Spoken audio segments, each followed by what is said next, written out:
आता आपण एक अर्धा किलो मुरमुऱ्याचा चिवडा बनवत आहे, खमंग चिवडा।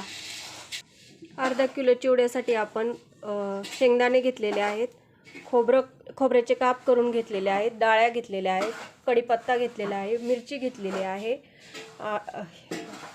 मोहरी आणि जिरे घेतलेले आहेत आणि हा लसूण आपल्याला ठेचून घ्यायचा आहे। पण आपण हे मुरमुरे असे मस्त भाजून घेत आहोत। आता आपण शेंगदाणे तळून घेत आहोत। शेंगदाणे असे खमंग तळून काढून घेतले ताटामध्ये। आता आपण खोबरं तळून घेत आहोत। आता असं हे खोबरं आपण तळून घेतलेलं आहे, मस्त गुलाबी कलर येईपर्यंत आता काढून घेत आहोत। आपण याच्यामध्ये हे डाळ्या पण तळून घेत आहोत। असं हे बघू शकता तुम्ही, डाळ्या पण अशा मस्त तळून घेतलेल्या आहेत। हे तळून घेतलेलं आपण सगळे चिवड्यामध्ये टाकून घेत आहोत। मिरच्या आपण तळायला टाकलेल्या आहेत ह्या।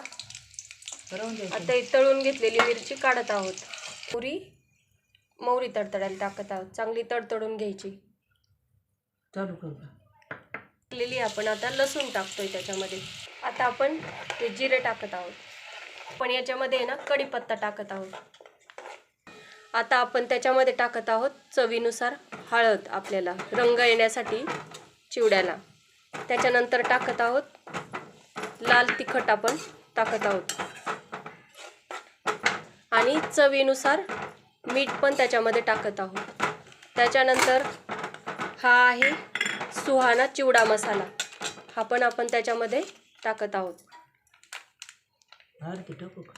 हा सुहाना मसाला संपूर्ण पाकिट टाकत आहोत